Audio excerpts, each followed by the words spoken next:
Bienvenue dans les podcasts La Maison. Le message vous est apporté par Aude Tripé. Bonne écoute. Donc je disais, ça va la forme ? Oui. Moi, c'est une question que je trouve toujours bizarre parce que je suis un peu trop littérale. Et quand on me dit ça va la forme, je dis en forme de quoi ? Parce qu'on disait tout à l'heure qu'il y en a, c'est des spaghettis, et moi, je suis le plat de spaghettis. Voilà. Non, c'était pas ça que je voulais dire. Je parlais de forme, non, mais je parlais de forme pour une raison en vrai. Parce qu'on est dans le thème transformer. Et que, donc, on parle de changer de forme. Ouais. En fait, il y avait un lien. J'avais l'air bizarre comme ça, mais j'étais en train de dire quelque chose. Transformer. J'ai une question à vous poser. Est-ce que ça vous est déjà arrivé de voir quelqu'un et sans savoir ce qui lui est arrivé, vous savez qu'il lui est arrivé quelque chose ? Il y a quelque chose qui a changé sur lui. Soit par exemple, vous le voyez arriver et vous dites « Ouh, il a une mauvaise nouvelle celui-là ». Ou bien « Oh, il a changé de couleur de cheveux, qu'est-ce qui s'est passé ? Il y a un truc ». Vous voyez ce que je veux dire ? Et est-ce que ça vous est déjà arrivé qu'en fait, cette personne-là, elle n'a pas changé de couleur de cheveux, ni de lunettes, ni de rien, mais il y a quand même un truc qui a changé. Il y a comme une nouvelle lumière dans ses yeux. Ou au contraire, elle a perdu la lumière qui était dans ses yeux. Vous voyez de quoi je suis en train de vous parler ? Il y a un certain temps déjà, j'étais jeune et je travaillais dans un centre de formation. Et j'étais un peu l'extraterrestre parce qu'on était 2000 personnes sur le site, c'était un grand machin. Et il y avait plusieurs structures en fait. Au total, il y avait 2000 personnes qui circulaient là-dessus tous les jours. Et à ma connaissance, on était 2 chrétiennes. Et le problème avec moi, c'est que mon travail, c'était d'entendre comment les gens allaient. Et donc, quand ils allaient pas bien et qu'ils venaient me voir et qu'ils me racontaient leur week-end, j'entendais ce qu'ils faisaient. Et des fois, j'entendais des choses qu'ils avaient faites qui étaient illégales. Et j'avais pas le droit d'en faire quoi que ce soit. Donc, des fois, j'entendais des informations très perturbantes. J'avais 25 ans. Et je me disais, c'est confidentiel. D'accord. Chef, on fait quoi avec ça ? Rien du tout. D'accord. Bon, il n'y a pas eu de situation où les gens continuaient d'être en danger, donc j'ai effectivement pas dû reporter. Mais ça a fait que, du haut de mes 25 ans, quand du coup les mêmes personnes sont venues me voir en me disant « Hey, t'as fait quoi ton week-end ?» Eh ben, je leur ai dit ce que j'avais fait de mon week-end. Et donc, j'avais passé mon week-end à l'église. Et donc, en une semaine, 2000 personnes étaient au courant qu'il y avait une chrétienne qui avait déboulé, qui avait trouvé un nouveau job ici, et que maintenant, c'était un peu bizarre quand même, quoi. Le directeur de ces 2000 personnes était venu me voir en me disant « Oui, ici, on fait pas de prosélytisme. » Je lui ai dit « Mais monsieur, c'est pas ce que j'ai fait. » On m'a demandé ce que j'ai fait de mon week-end, j'ai répondu « C'est pas illégal. Je leur ai pas demandé de venir avec moi la prochaine fois. » Non, mais c'est vrai, j'ai juste dit ce que j'avais vécu. Après cet incident-là, à chaque fois que le lundi matin, j'arrivais et que j'avais la patate, à chaque fois, il y avait un collègue pour me dire « Toi, t'as encore passé le week-end à ton église, hein. » J'ai jamais démenti parce que c'était toujours vrai. En fait, quand on passe du temps, c'est pas parce qu'on est dans l'église, c'est parce qu'on est dans la présence de Dieu. Mais à chaque fois qu'on passe du temps avec lui, il déteint sur nous. Et donc, il y a effectivement quelque chose qui se perçoit. Et c'est pas forcément quelque chose sur quoi on peut mettre des mots comme « Waouh, t'as changé de coupe » ou bien « Dis donc, t'as changé de lunettes ». Ça, on peut le voir, c'est quantifiable, c'est visible. Mais il y a quelque chose d'invisible qui peut se percevoir aussi. Et en fait, c'est de cette transformation-là, merci, que je voulais parler ce soir. En vrai, je sais pas vous, mais moi je trouve que la vie, à la fois elle est magnifique, et à la fois quand même des fois, il y a des choses qui piquent un peu. Ou bien il n'y a que moi ? Non, bon ça va, ça me rassure. Vous avez déjà eu une tellement bonne nouvelle que juste après, quand votre bouteille d'huile elle tombe par terre, qu'elle s'explose et qu'il y en a partout, au lieu de vous mettre à dire plein de gros mots, vous faites « Oh !» Ça vous est déjà arrivé ? Ce genre de situation où « Non mais ça c'est tellement bien !» Oh, la bouteille oh, flûte alors, oh, c'est pas grave. Et puis hop, vous nettoyez. En fait, ça vous a pas du tout gêné finalement. Ouais, c'était pas cool, mais voilà quoi. La présence de Dieu, c'est ce genre de bonne nouvelle-là. C'est une bonne nouvelle qui change tellement l'atmosphère que les petits embêtements de la vie, oh, bon bah, oh, ah, moi j'ai une meilleure nouvelle. Je pense qu'on a tous besoin d'avoir cette joie-là. Ou bien il n'y a que moi ? Non, vous me rassurez. Il y a un verset dans la Bible. En fait, il y a un passage qui est raconté 2 fois dans la Bible. C'est le passage qui s'appelle la transfiguration. C'est un truc qui est super mystérieux. Mais en fait, à un moment, on ne sait pas trop vraiment ce qui s'est passé dans sa tête parce que ce n'est pas écrit. Mais Jésus, il a pris 2 disciples avec lui. Il les a emmenés en haut d'une montagne. C'était Pierre et Jean. Il les a poussés ? Et il les a pas poussés, non. Il aurait pas pu, je crois pas. Il les a emmenés en haut d'une montagne et tout à coup, il y a eu une rencontre avec Dieu telle qu'il a complètement, il est devenu que lumière. Et en même temps, il y a Élie et Moïse qui ont apparu. Je veux dire, qu'est-ce qu'ils font là ? Ceux-là, ils sont morts depuis. C'était des gens de avant. Élie, c'était un prophète, Moïse, c'était un leader du peuple. C'était des gens qui étaient très respectés par le peuple juif, parce qu'on connaissait leur histoire, on savait qu'ils avaient beaucoup marqué leur histoire. Mais qu'est-ce qu'ils faisaient là, en fait ? Ils étaient morts depuis avant. Et ils sont là, en haut de la montagne. C'est une rencontre avec Dieu qui est complètement mystérieuse, et que je ne vais pas me lancer à expliquer maintenant, mais c'est un de ces moments de transformation qui est tel qu'en fait, on dit carrément transfiguration, parce que c'est même plus que... On sait même plus comment le dire, en fait. Tellement c'est transformé. Bon, ça n'a pas duré toute la vie, sinon je pense qu'ils n'auraient pas supporté. Mais ça les a quand même bien marqués parce qu'ils en ont parlé. Même ceux qui n'y étaient pas, ils en ont parlé parce qu'on trouve cette histoire dans Matthieu 17 et dans Luc 19. Jean n'en a pas parlé alors qu'il y était. Je sais pas, j'étais pas dans leur tête, je sais pas.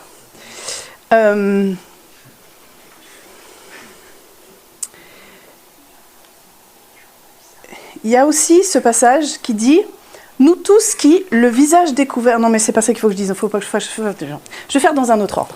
Excusez-moi. Je vais revenir à mon histoire de mes collègues qui me disaient que j'avais encore passé tout le week-end à l'église. Vous savez, quand on passe du temps avec quelqu'un qui va pas bien, au bout d'un moment, notre niveau d'énergie, il descend aussi. Quand on passe du temps avec quelqu'un qui se plaint tout le temps, nous, les Français, on est très très forts pour ça. Voilà, on râle tout le temps. Mais au bout d'un moment, on le fait aussi. Moi, j'ai un défi particulier en ce moment, c'est que j'ai 2 patrons qui sont super méga adorables et que j'aime de tout mon cœur, qui sont les meilleurs patrons que j'ai eus de ma vie, mais qui disent beaucoup de gros mots. Et je me suis rendu compte, il n'y a pas longtemps, qu'il y avait des petites choses qui passaient au travers de mes lèvres qui sont pas très jolies. Et je me suis dit, il faut que je fasse attention, parce que je passe du temps avec eux, c'est normal, c'est mes chefs, mais du coup, ils ont une influence sur moi. Je préférerais que ce soit l'inverse, que c'est moi qui ai une influence sur eux. Bon, j'en ai une aussi, vous inquiétez pas, mais c'est pas le sujet de notre conversation ce soir. En fait, du coup, nous, on choisit comment on va être transformé dans la mesure où on choisit avec qui on va passer du temps. Je parlais de la forme qu'on a. Si ça ne nous dérange pas d'être des bons Français bien râleurs, passons du temps avec des bons Français bien râleurs. Il n'y a pas de mal à ça, c'est dans notre culture, tout va bien. Qu'est-ce que tu dis, Camille ? Ce ne sera pas difficile à trouver, exactement. Il n'y a pas de souci, on peut faire ça. Mais en fait, moi j'ai envie d'être plus grande que ça. J'ai envie d'être plus large que ça, j'ai envie de voir plus loin que ça. Parce que souvent, quand même, les Français, on va se plaindre parce qu'il pleut et le lendemain, on va se plaindre parce qu'il fait trop chaud. Enfin, je veux dire, au bout d'un moment, on va quand même un peu loin, non ? Bon, entre nous, je ne vais pas répéter ça ailleurs, mais quand même. Je ne le dirai pas en Suisse parce qu'ils savent déjà comment nous taper dessus ici, ça n'a pas besoin d'en rajouter. Mais du coup, j'ai pas envie d'être comme ça en fait. Je préfère être un rayon de soleil. Je préfère rentrer dans une pièce et amener tellement de joie que les gens, quand la bouteille d'huile elle tombe par terre, ils font quoi ? Oh. Bon, peut-être quand même pas à ce point, mais j'aimerais bien, ça serait cool. T'imagines, tu rentres dans une pièce, il y a un truc qui se passe, les gens ils font « C'est pas grave, Yaoud !» C'est pas moi qui vais nettoyer quand même. Hein. Que ce soit clair. J'ai pas d'autre façon d'être transformée en ce rayon de soleil que de passer du temps auprès du soleil. J'en ai pas. C'est là que je dis mon verset biblique maintenant. Donc ça se trouve dans 2 Corinthiens 3, 18.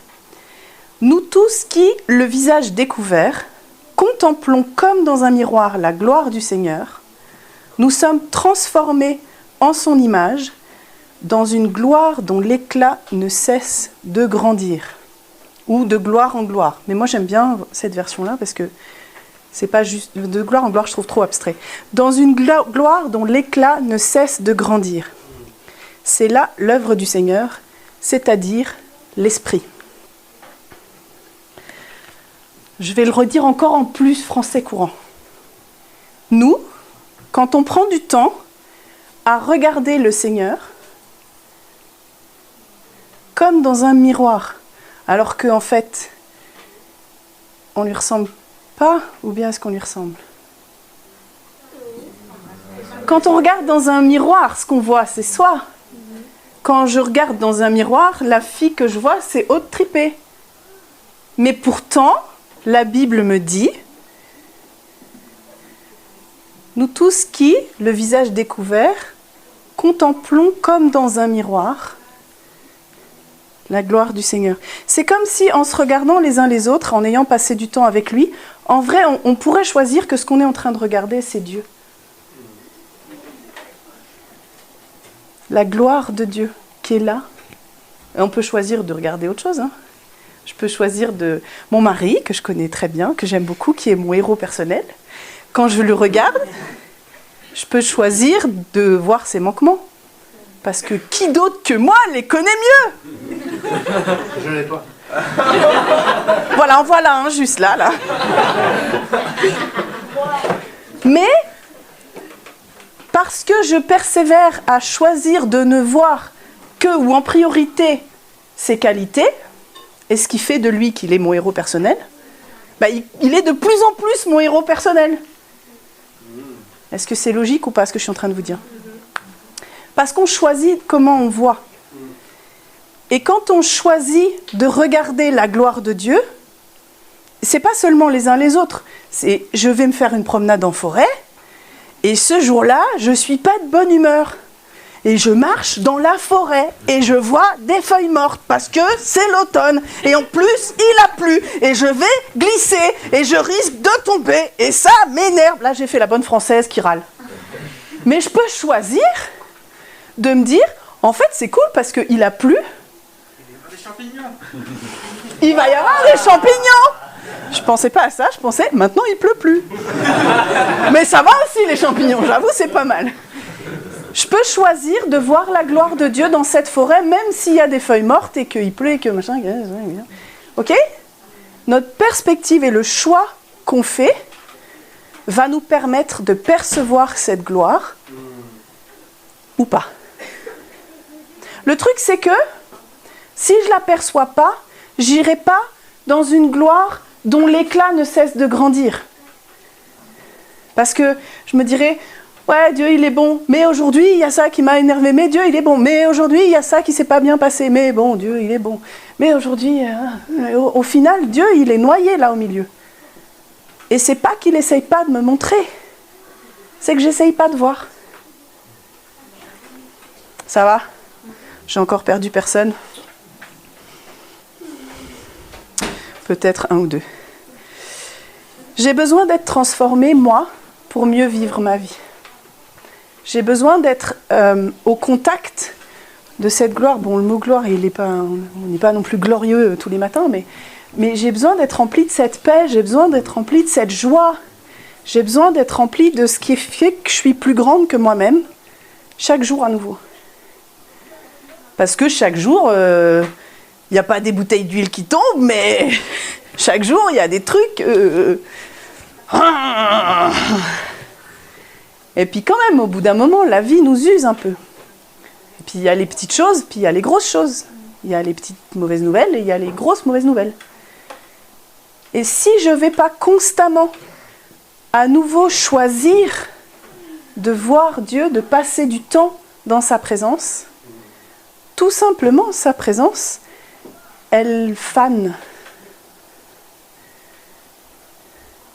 Et la meilleure façon d'entretenir mon jardin, de faire que ça reste fleuri, de faire que ça reste vibrant, de faire que ça reste une gloire dans le sens où ça fait envie aux gens, où quand les copains et les collègues ils me disaient « Oh, t'as encore passé le week-end à l'église ?» En vrai, ce qu'ils étaient en train de me dire, c'est « Ah bah, t'as toujours la forme, toi.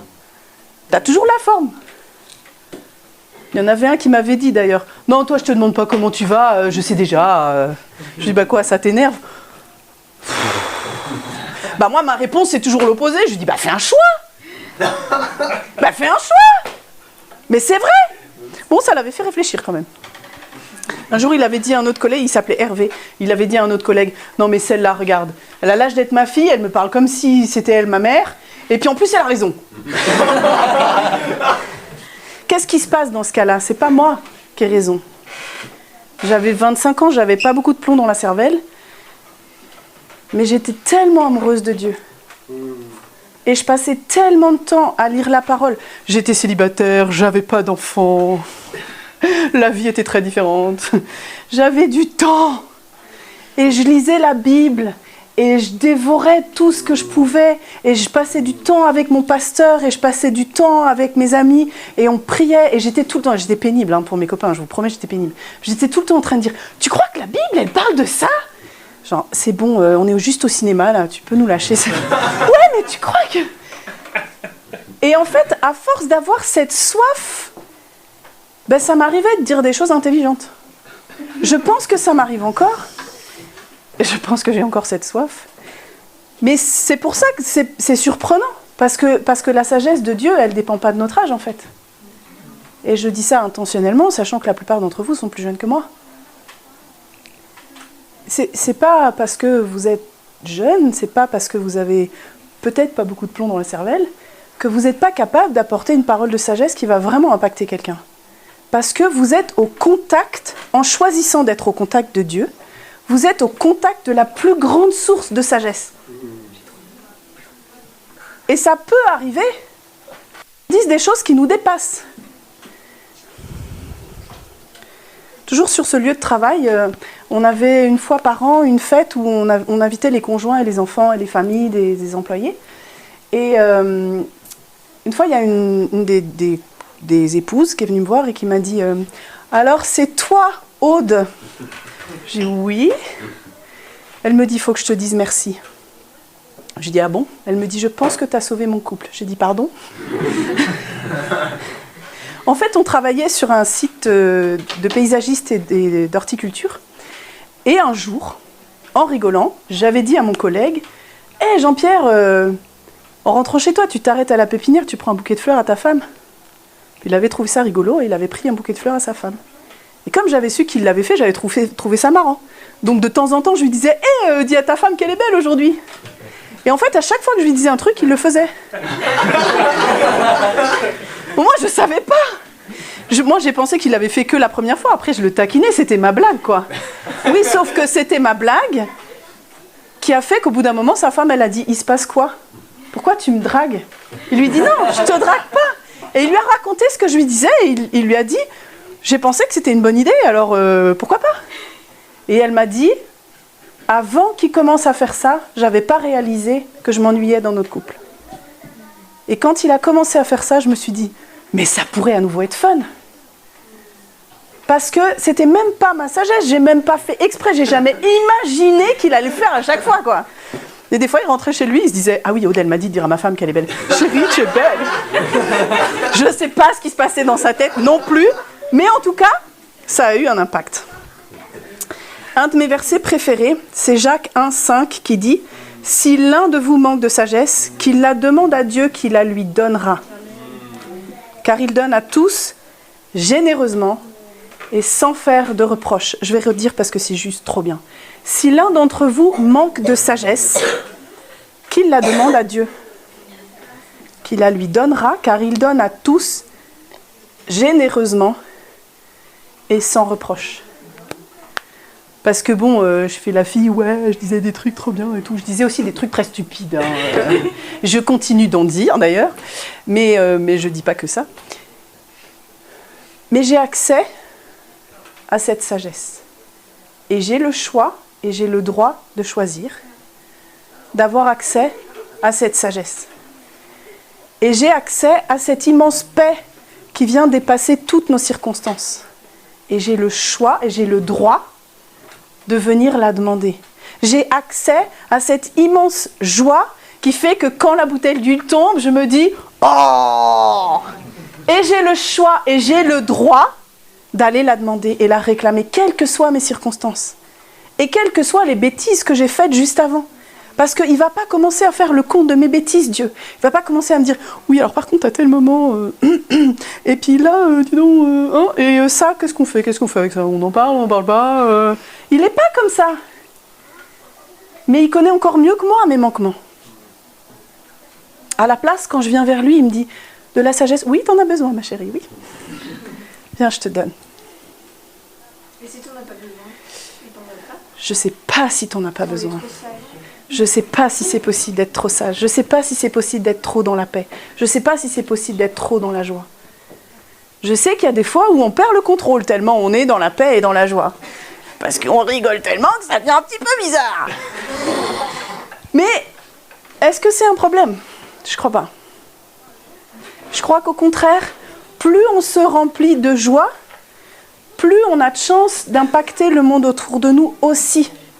Parce que bien sûr, comme je disais avant, on est influencé par ceux qui sont autour de nous, mais bien sûr, ceux autour de nous sont influencés par nous aussi. Et Martin Luther King, il disait, au lieu d'être des thermomètres, on pourrait être des thermostats. C'est nous qui fixons la température. On n'est pas en train de dire, oh dis donc, il fait froid dans cette pièce. On est en train de dire, viens là, je te réchauffe. Parce que moi, je ne suis pas une grande source de chaleur. Mais mon Dieu.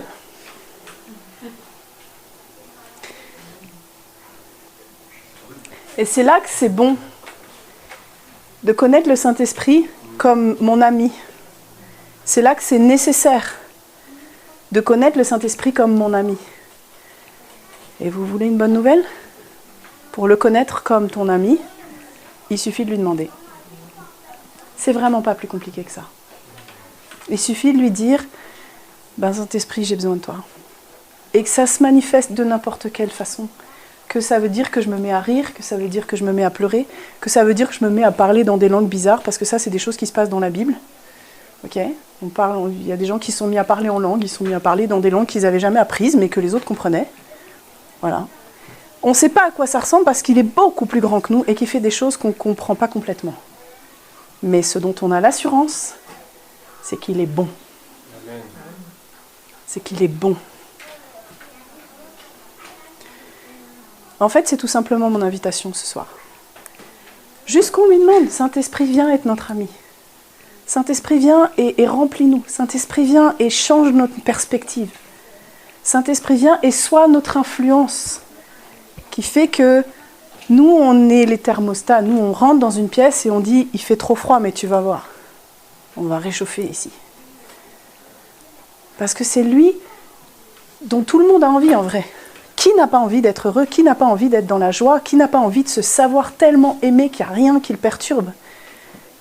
Qui n'a pas envie? Même les gens qui ne choisissent pas Dieu, en fait, ils ont envie de ces choses-là. C'est juste qu'ils ne savent pas que c'est la même chose. Et c'est à nous de leur montrer.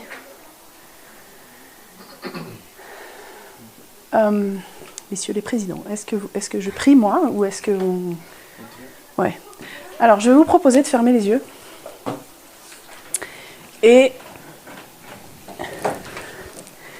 Je vais proposer à chaque personne qui a envie de connaître le Saint-Esprit comme son ami, ou bien si vous le connaissez déjà comme votre ami, qui a envie de plus le connaître, de mieux le recevoir, de me le montrer n'importe comment. Vous pouvez lever votre main, vous pouvez vous mettre debout, c'est égal. Mais juste montrer quelque chose, c'est pas tellement pour moi, finalement c'est pour Dieu.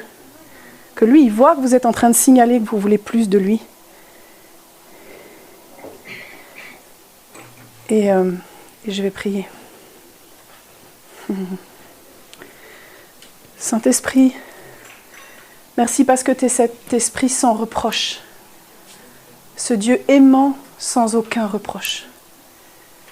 Et juste parce qu'on vient de signaler qu'on voulait plus de toi, juste parce qu'on vient de signaler qu'on te veut comme ami, juste parce qu'on vient de signaler qu'on veut ta paix, ta joie, ta bienveillance, ton amour, parce qu'on veut toi, tu viens. Et tu viens pas avec des reproches, et tu viens pas avec un jugement, mais tu viens généreusement. Et tu donnes. Saint-Esprit, je te demande de remplir vraiment chacun d'entre nous ce soir, qui avons levé la main. Que là où on a besoin de sagesse pour savoir quelle décision prendre, tu puisses nous inspirer. Que là où on a notre cœur brisé, pour une situation qu'on ne maîtrise pas, que tu viennes guérir, donner de la force, du courage pour savoir comment gérer une situation. Et dans chacun de ces cœurs, viens donner ta joie, ta paix si profonde, qui dépasse toutes les circonstances, qui dépasse toutes les situations.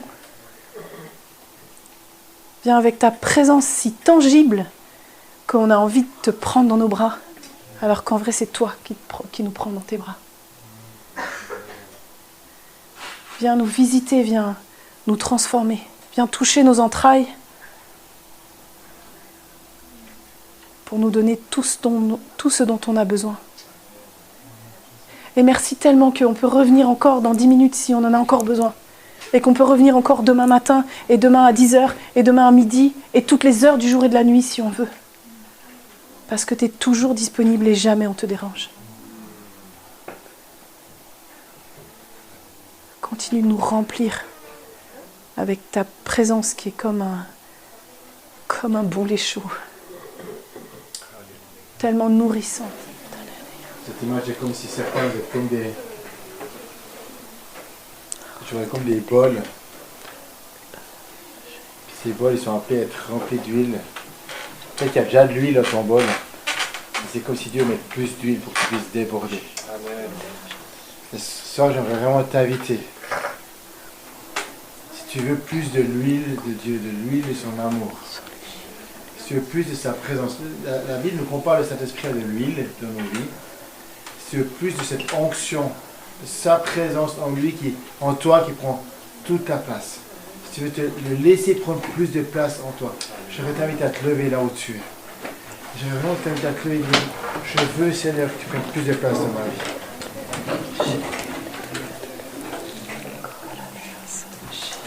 Alors qu'on est debout devant toi, Seigneur, on veut accueillir maintenant ta présence dans nos vies. Cette saturation de ta présence dans nos vies. Saint-Esprit, c'est toi qui prends toute la place. Et je prie, vous pouvez juste mettre les mains ouvertes devant vous. Et simplement commencer à dire, j'accueille ta présence, Saint-Esprit, dans ma vie. Et répétez après moi. Saint-Esprit, viens remplir ma vie. Saint-Esprit, viens remplir ma vie. Remplis-moi tout à nouveau. Prends toute la place en moi. Que ma vie soit le reflet de ta gloire. Que je puisse te voir en moi. Saint-Esprit, j'ai besoin de toi. J'ai besoin de toi en moi. Je ne veux pas d'un Dieu à côté de moi, mais je veux d'un Dieu en moi.